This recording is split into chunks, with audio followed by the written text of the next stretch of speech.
Deep story channel में आपका स्वागत है। आज हम एक ऐसी फ्यूचरिस्टिक मूवी देखने जा रहे हैं जो न सिर्फ रोमांचक है बल्कि थोड़ा डरावना भी है। ये मूवी आपको भविष्य की दुनिया में ले जाएगी जहां हर पल रहस्यमय घटनाएं और हैरान कर देने वाले मोड़ आपके इंतजार में है। तो तैयार हो जाइए, आज हम इस मूवी की गहराइयों में देखने जा रहे हैं।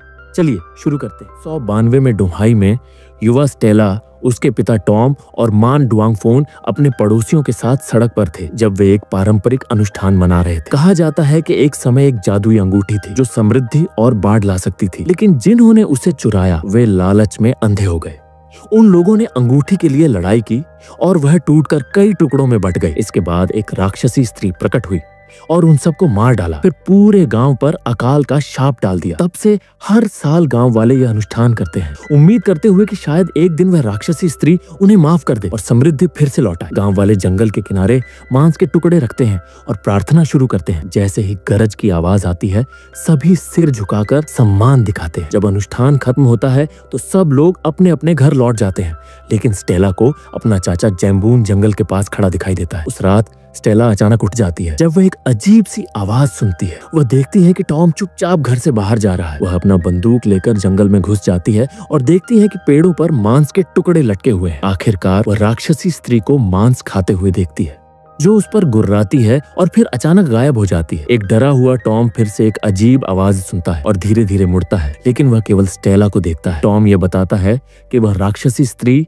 और अंगूठी को खोजने आया था। तभी एक और अजीब आवाज सुनाई देती है और दोनों उस आवाज की ओर बढ़ने लगते हैं। जब और गरज सुनाई देती है तो वे रुक जाते हैं। पास में एक झोपड़ी देखकर टॉम स्टेला को वहां छिपने का आदेश देता है और एक रेडियो देता है, यह कहकर कि अगर कुछ भी हो तो वह एक खास कोड बोले। फिर टॉम अकेला उस रोशनी की ओर बढ़ता है और हवा में तैरती हुई पौराणिक अंगूठी देखता है। वह अपनी रहस्यमय कंगन को सक्रिय करता है और अंगूठी नीचे आने लगती है, लेकिन तभी राक्षसी स्त्री फिर से प्रकट होती। कंगन काम करना बंद कर देता है और अंगूठी फिर से ऊपर चली जाती है।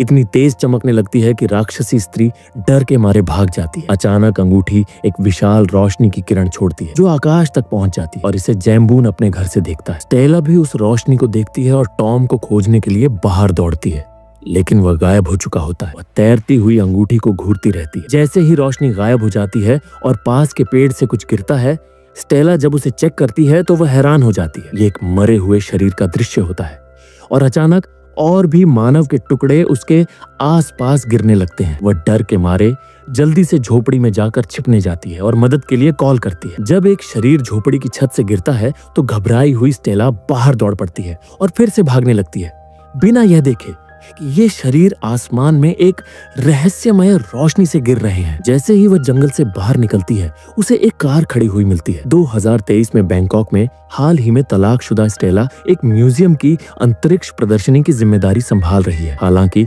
एक गलती के कारण, जो असल में उसके बॉस की थी, उसे नौकरी से निकाल दिया जाता है। उस रात स्टेला अपनी बेटी वेलन से कहती है कि वे घर नहीं जा रहे हैं क्योंकि यह काम का फायदा था, इसलिए वह रात बिताने के लिए एक जगह तलाश रही है। उसी समय उसे डोहाई से एक कॉल आता है जिसमें बताया जाता है कि उसकी माँ बीमार है, तो स्टेला उन्हें मिलने का निर्णय लेती है। उसके टिकट उसकी कजिन इथी द्वारा भुगतान किए जाते हैं जो उसे एयरपोर्ट पर लेने भी आती है। जैसे ही वे गांव के पास पहुंचते हैं, स्टेला को उस घटना के बाद वाली सुबह याद आती है जब डुआंगफोन और जैम्बून ने उसे बताया था कि टॉम ने उन्हें छोड़ दिया था। लेकिन स्टेला जिद करती है कि उसने शरीर गिरते हुए देखे थे और कहती है कि शायद उसके पिता को ले जाया गया हो। जैम्बून ने उसे डांटा और कहा कि उसने सब कुछ सपना देखा था। वर्तमान में स्टेला अस्पताल में अपनी माँ डुआंगफोन से मिलने जाती है। बुजुर्ग महिला टॉम के कोड का जिक्र करती है, ये कहती हुई कि अब स्टेला को अपने पिता को ढूंढने का समय आ गया है। हालांकि स्टेला सोचती है कि यह सिर्फ बुखार की बात है। राइट, इसके बाद स्टेला अपने पुराने घर जाती है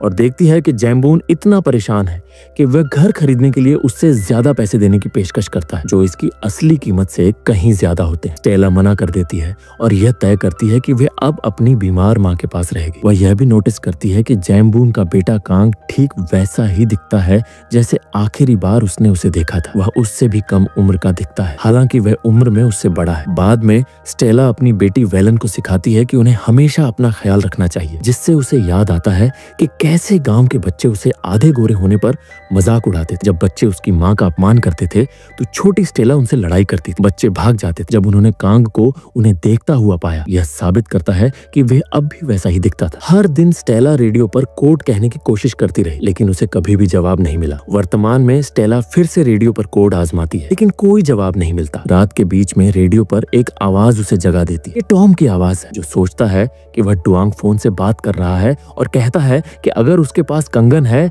तो उसे कुछ खास निर्देशांकों पर ले जाना चाहिए। स्टेला सब कुछ नोट करने लगती है और उससे बात करने की कोशिश करती है, लेकिन ये एक रिकॉर्डिंग होती है जो जल्दी खत्म हो जाती है। अगले दिन स्टेला अपनी माँ से इसके बारे में पूछती है। डुआंग फोन समझाती है कि वह स्टेला के कॉलेज जाने के बाद से टॉम से संपर्क में रही है, लेकिन सिर्फ साल में एक बार। टॉम ने कहा था कि पृथ्वी पर एक साल वहां के समय में 1 मिनट के बराबर है। उसने डुआंग फोन से कहा था कि वह कंगन का इस्तेमाल करके अंगूठी इकट्ठा करे और एक ऐसी चीज को सक्रिय करे जिसे टकली जेनेसिस कहा जाता है, जो एक पुराने सैन्य परिसर के बेसमेंट में है। फिर उसे निर्देशांक डालने होंगे ताकि वह वापस आ सके। यह पुष्टि करता है कि स्टेला की घटना वास्तविक थी और वह अपने पिता को बचाने का वादा करती है।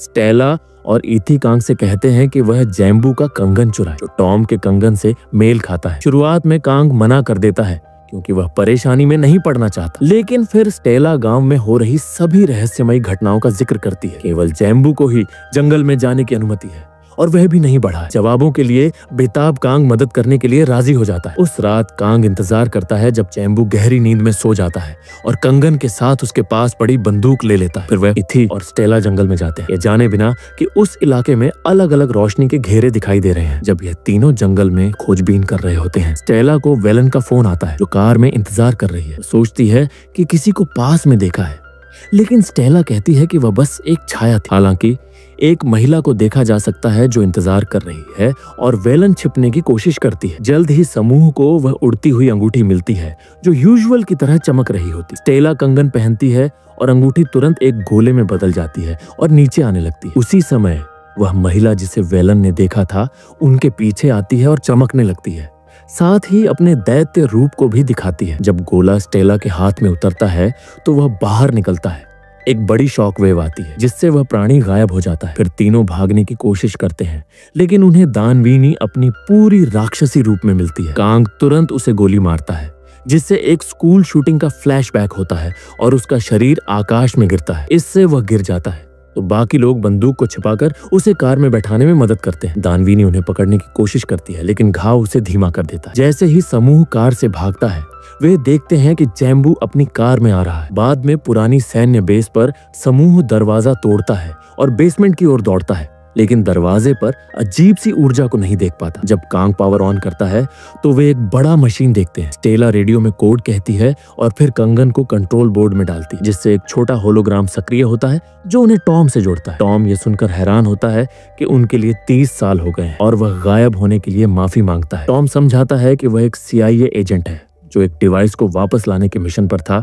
टैकली जेनेसिस प्रोजेक्ट के बारे में टॉम समझाता है। उस घटना की रात डिवाइस ने काम करना बंद कर दिया था और उसे एक अबैंडन्ड स्पेस स्टेशन में भेज दिया, जो एक उन्नत विदेशी सभ्यता द्वारा बनाया गया था। उसके लिए तो केवल 30 मिनट ही हुए हैं, लेकिन स्टेशन में अब बहुत कम ऑक्सीजन और ईंधन बचा है।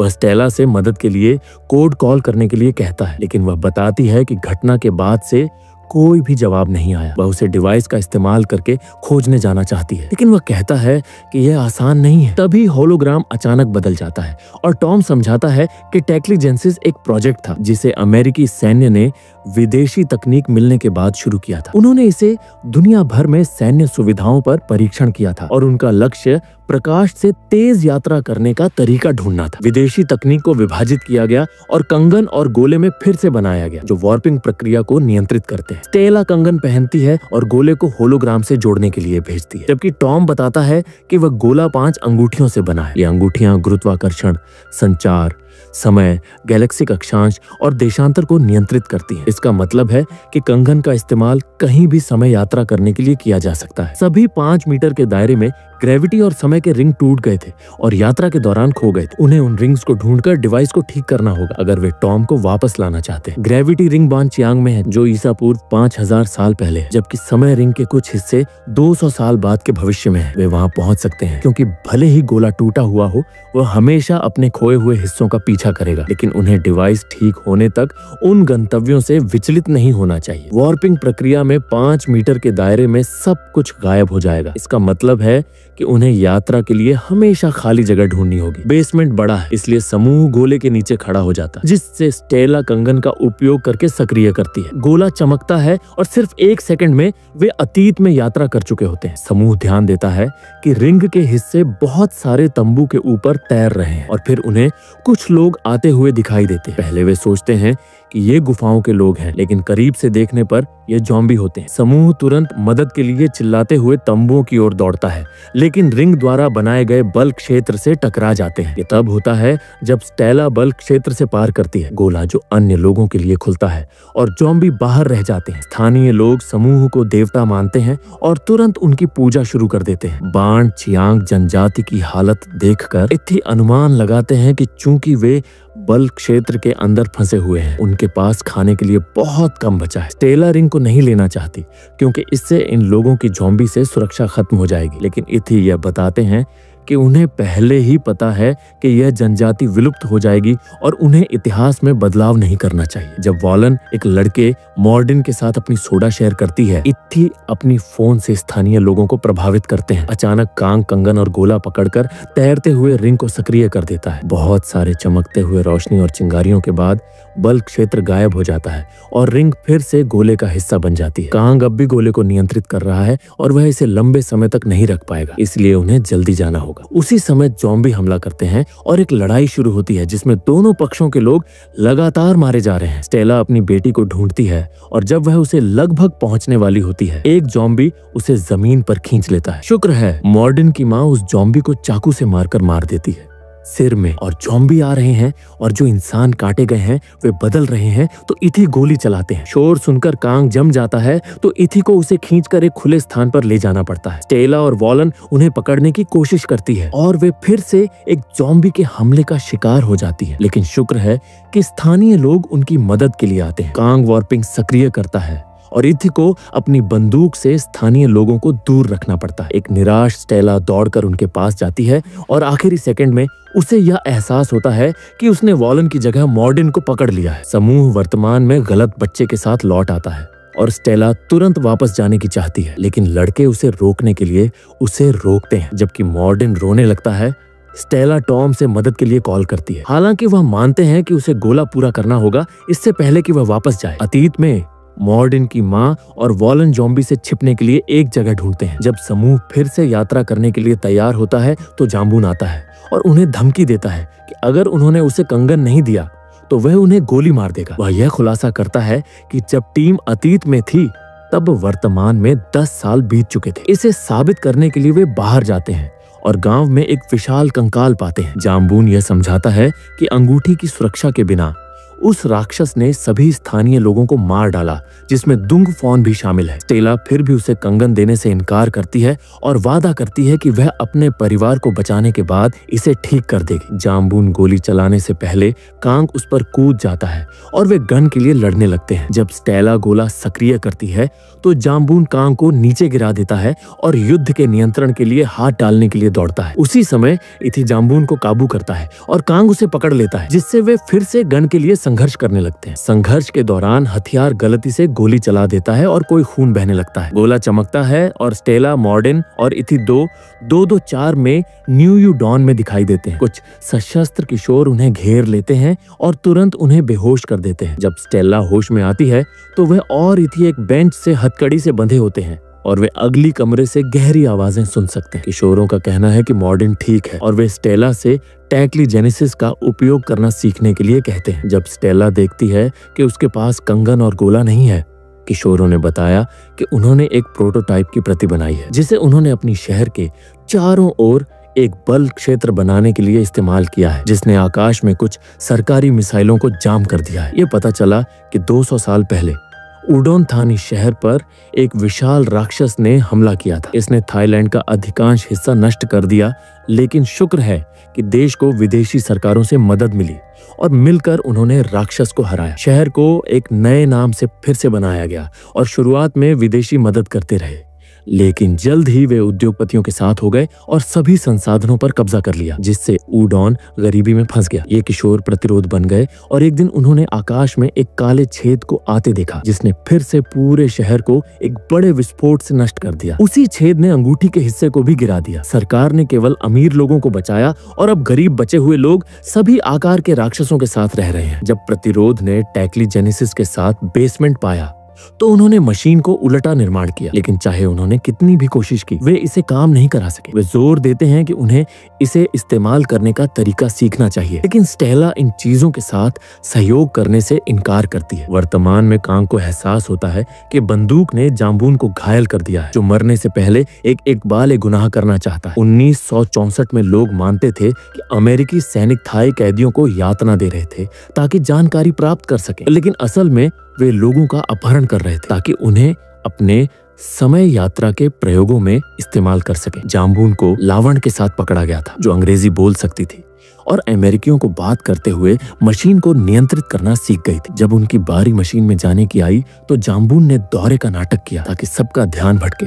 और इस दौरान लावण ने अंगूठी लेकर गोला नियंत्रित किया। उसने वार्प को सक्रिय किया, जिससे वो जाम्बून और कुछ सैनिक आइस एज में पहुंच गए। एक सैनिक ने उसे गोली मार दी तो जाम्बून ने उस सैनिक से बंदूक छीन ली और उसे वापस गोली मारी। फिर एक और सैनिक को बंधक बना लिया। फिर लावण ने फिर से वार्प को सक्रिय किया और वे बाणचियांग जनजाति में पहुंच गए। जाम्बून ने इस भ्रम का फायदा उठाकर सभी सैनिकों को गोली मार दी, जिसका मतलब था कि वे ही थे जिन्होंने ज़ॉम्बी वायरस और अंगूठी का हिस्सा अतीत में लाया। अगली बार जब लावण ने गोला सक्रिय किया तो वह जाम्बून के साथ भविष्य में कूद गई और एक सैनिक उनके पीछे आ गया। इस आदमी ने एक ग्रेनेड डिटोनेट किया, जिससे वह धमाका हुआ जिसे किशोरों ने देखा था। उनका आखिरी कूद 1969 में डोहाई था और जाम्बून ने बची हुई अंगूठियों का उपयोग करके लावण को ठीक किया। हालांकि उसका शरीर उस शक्ति को ठीक से सहन नहीं कर सका और वह बदलकर राक्षसी रूप में बदल गई। जंगल से बाहर नहीं जा सकी तो उसने जाम्बून से अकेले जाने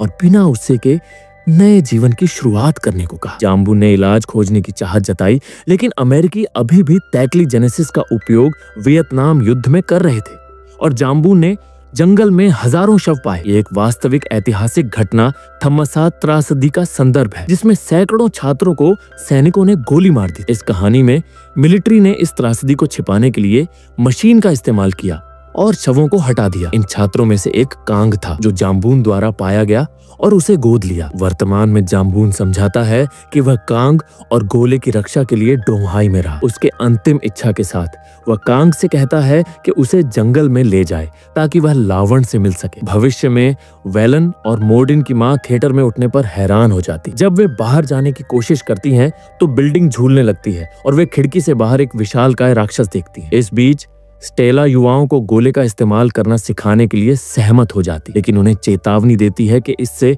बल क्षेत्र गायब हो जाएगा। वे एक राक्षस को पिंजरे में लाकर प्रागैतिहासिक काल में भेजने का अभ्यास करते हैं। इससे बल क्षेत्र चला जाता है और आकाश में मिसाइलें फटने लगती हैं। जल्दी ही वे पिंजरा वापस लाते हैं, लेकिन वह खाली होता है। राक्षस पास ही दिखाई देता है और तुरंत एक लड़की पर हमला करता है, इसलिए बाकी लोग फायरिंग शुरू कर देते हैं। लेकिन अब यह जीव अपनी इच्छा से टेलीपोर्ट कर सकता है और कमरे के विभिन्न स्थानों पर दिखाई देता है ताकि और लोगों पर हमला कर सके। सभी लोग भागने लगते हैं, लेकिन वे बाहर नहीं जा सकते क्योंकि मिसाइलें जहरीली गैस छोड़ रही हैं, जो पहले ही सुरक्षा गार्ड्स को प्रभावित कर चुकी है। जल्दी ही राक्षस लोगों को दीवारों और दरवाजों के खिलाफ कोने में घेर लेता है ताकि उन्हें खा सके। स्टेला गोला और अंगूठी वापस लेती है और महसूस करती है कि यह गड़बड़ हो रही है, क्योंकि अंतिम अंगूठी को फिर से अवशोषित करने के बजाय युवाओं ने अपनी प्रति से गोले को पूरा कर दिया। उसी समय राक्षस उनके सामने प्रकट होता है तो इथी उसका ध्यान भटकाने के लिए उसकी पूंछ पकड़ता है। फिर स्टेला वार्पिंग को सक्रिय करती है ठीक उसी समय जब विद्रोही गोलीबारी करते हैं, जिससे एक छोटी सी विस्फोट होती है जो अंततः उस राक्षस को मार डालती है। बाद में वे यह पता लगाते हैं कि उनके एक सुरक्षा गार्ड ने गैस से मरने के बाद दम तोड़ दिया। स्टेला चाहती है कि वे युवा उसके साथ जाएं, लेकिन वे लड़ाई जारी रखने का फैसला करते हैं। वे यह भी बताते हैं कि जब भी उन्होंने मशीन का इस्तेमाल किया तो यह एक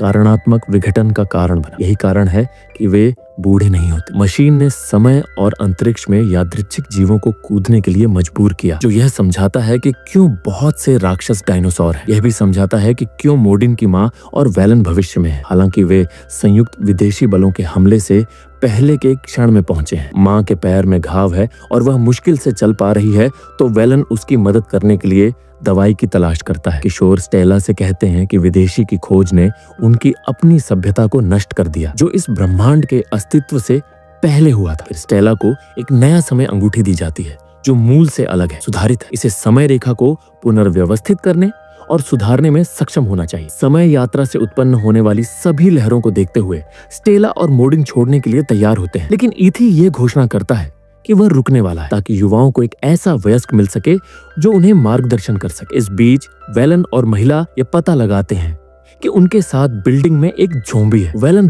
बहुत सावधानी से दरवाजा बंद करता है ताकि वह ज़ॉम्बी उनके कमरे में न घुसे। दुर्भाग्यवश पास के ऑफिस में एक दूसरा ज़ॉम्बी है, इसीलिए वैलन को फिर से चुपचाप वह दरवाजा बंद करने के लिए जाना पड़ता है। वर्तमान में स्टेला और मोर्डिन को कोंग अकेला मिलता है। जब वे जो हुआ वह साझा करते हैं तो वे गोला बनाना पूरा करते हैं और समय रेखा को रीसेट करने का निर्णय लेते हैं। हालांकि जब कोंग गोले का इस्तेमाल करता है तो वह समूह को थमसात त्रासदी के दिन ले जाता है, उम्मीद करते हुए कि वह अतीत को बदल पाएंगे। छात्र घर जा रहे होते हैं, लेकिन जब वे कोंग को देखते हैं तो वे रुककर उसे गले लगाते हैं। उसी क्षण सैनिक प्रकट होते हैं और गोलीबारी शुरू कर देते हैं, तो सभी जल्दी से छिपने के लिए दौड़ते हैं। जैसे जैसे कई छात्र मरे हुए गिरने लगते हैं, गोलियों की आवाज और चीखें कोंग को अंततः अपनी मृत्यु के क्षण को याद दिलाती है। समूह भागता रहता है और एक दरवाजा पाता है जो गोले की ऊर्जा से ढका हुआ है। वे वैलन और मोर्डिन की मां को दूसरी ओर देख सकते हैं। अचानक ऊर्जा ने गलियारे को घेर लिया और फिर गायब हो गई, जिससे भविष्य का दृश्य भी चला गया। उसी क्षण में सैनिक सभी छात्रों को मार डालते हैं और स्टेला को कोंग को रोकना पड़ता है ताकि वे हस्तक्षेप न करें। जब एक सैनिक उसे भी गोली मारने वाला होता है, कोंग गोले का इस्तेमाल करके उन्हें त्रासदी की शुरुआत में वापस भेज देता है। स्टेला उसे डांटती है, समझाते हुए कि हर बार इसका इस्तेमाल करने से समय रेखा और विकृत होती जाती है, लेकिन कोंग उसे अनसुना कर देता है और सभी छात्रों को छिपने के लिए कहता है। जैसे ही समूह गलियारे में दौड़ता है, वही अजीब ऊर्जा फिर से दरवाजे पर प्रकट होती है। सैनिक गोलीबारी करते हैं और जब गोलियां उस दरवाजे को पार करती हैं तो वे भविष्य में पहुंच जाते हैं। इथी भी रेडियो की आवाज सुनता है जो त्रासदी के बारे में बात कर रही है, यह साबित करते हुए कि समय रेखाएं आपस में टकरा रही हैं। पास में एक लड़का हंसता हुआ प्रकट होता है और अतीत में समूह भी उसे सुन सकता है। उसी क्षण में भविष्य में सरकारी जहाज गोलीबारी करते हैं और गोलियां अतीत में भी जाती है, जिससे सैनिकों को गिरा दिया जाता है और गलियारे की सभी वस्तुएं नष्ट हो जाती हैं। इथी एक मिसाइल लॉन्चर उठाता है और एक जहाज को नष्ट कर देता है, जिससे यह अतीत में दिखाई देने के लिए था। जहाज कुछ सेकंड के लिए हवा में रुकता है और फिर काले छेद से टकराकर उसे बंद कर देता है, जिससे एक विस्फोट होता है। आखिरकार ढेर सारे छात्र और सैनिक वैसे भी मारे जाते हैं। कोंग आखिरकार यह स्वीकार कर लेता है कि वह अतीत को नहीं बदल सकता और स्टेला को ब्रेसलेट दे देता है। कहता है कि वह वहीं रहेगा जहां वह हमेशा से था। वह एक मृत छात्र से कैमरा रोल भी लेता है और स्टेला से कहता है कि वह जो हुआ उसकी सच्चाई साझा करे। दो सैनिक फिर से लड़ते हुए दिखाई देते हैं तो कोंग उन्हें ध्यान भटकाने के लिए दौड़ता है, जबकि स्टेला और मोर्डिन टेलीपोर्ट कर जाते हैं। इसी बीच ज़ॉम्बी ने वैलन को पकड़ लिया और मोर्डिन की मां उसे बचाने के लिए कूद पड़ी। जैसे ही वह उस प्राणी से डेस्क पर लड़ती है, शोर दूसरे ज़ॉम्बी का ध्यान आकर्षित करता है, जो भी लड़ाई में शामिल हो जाता है। मां अभिभूत हो जाती है और ज़ॉम्बी उसे एक साथ काट लेते हैं। उसी क्षण में स्टेला और मोर्डिन बिल्डिंग में आते हैं और स्टेला देखती है कि एक गोली ने उसे घायल कर दिया है। वह वैलन को पुकारती है और लड़की दौड़कर उसके पास आती है, लेकिन जब मोर्डिन अपनी माँ को पुकारता है तो वह पाता है कि वह अब ज़ॉम्बी बन चुकी है। वह रोता है जब वह समझता है कि उसे स्टेला के साथ जाना होगा और स्टेला फिर से गोले को सक्रिय करती है ताकि बच्चों के साथ वह वहां से निकल सके। ठीक पहले मिसाइलों ने शहर को हिट किया। वर्तमान में तीनों मिलिट्री सुविधा में दिखाई देते हैं और सभी रिंग्स अलग हो जाते हैं। स्टेला इतनी कमजोर हो चुकी है कि वह हिल भी नहीं सकती, इसीलिए वह ब्रेसलेट बच्चों को दे देती है ताकि वे काम पूरा करें। अचानक दरवाजा खुलता है और राक्षसी महिला प्रकट होती है। मोर्डिन एक धातु की छड़ी पकड़ने के लिए दौड़ता है ताकि वह उसे ध्यान भटकाने के लिए इस्तेमाल कर सके, जबकि वैलन मशीन का उपयोग करके टॉम को कॉल करती है, जो उसे बटन दबाने के बारे में बताता है। जैसे ही मशीन रिस्टार्ट होती है, रिंग्स फिर से एक साथ जुड़कर गोले का रूप ले लेती, चमकने लगता है और राक्षसी महिला भी चमकने लगती है। दर्द में चीखते हुए उसकी शरीर विघटित होने लगती है, एक बड़ी मात्रा में ऊर्जा सुविधा के ऊपर दिखाई देती है। धीरे धीरे टाइमलाइन को ठीक करते हुए स्टेला अपनी आंखें बंद कर लेती है और फिर एक बहुत तेज रोशनी के विस्फोट से पूरा इलाका रोशन हो जाता है। जब वह अपनी आंखें खोलती है तो वह खुद को एक पेड़ के सामने पाती है और उसकी माँ की आवाज सुनाई देती है, जो उसे याद दिलाती है कि जब तक प्यार है तब तक हर छोटी बात मायने रखती है। टॉम की आवाज भी सुनाई देती है, जो कहता है, ब्रह्मांड में हर चीज का एक शुरुआत और अंत होता है, इसलिए कुछ भी सच में मायने नहीं रखता। जब स्टेला अंततः यह चुनती है कि वह किस तरह की जेनेसिस चाहती है, तो एक और तेज विस्फोट होता है और जाम्बून की आत्मा को लॉन के साथ फिर से मिल जाने का मौका मिलता है, इससे पहले कि रिसेट शुरू हो जाता है। अगली बार जब स्टेला उठती है तो वह अपनी माँ के घर में होती है और वैलन उसके पास होता है, जो उसे यकीन दिलाता है कि यह कोई सपना नहीं था। फिर वह अस्पताल में डुआंगफॉन से मिलती है और टॉम को न बचा पाने के लिए माफी मांगती है, लेकिन डुआंगफॉन कहती है कि उसने उसे पिछले रात एक सपने में देखा था। जल्द ही वह ठीक हो जाती है और पूरा परिवार पुराने घर में साथ रहता है, जिसमें मोर्डिन भी शामिल है, जिसे गोद लिया गया है। बाद में जब वह अकेली होती है, स्टेला ये खुलासा करती है कि उसके पास अब भी गोला है और वह सोचती है कि क्या वह ईथी से फिर से मिल सकती है।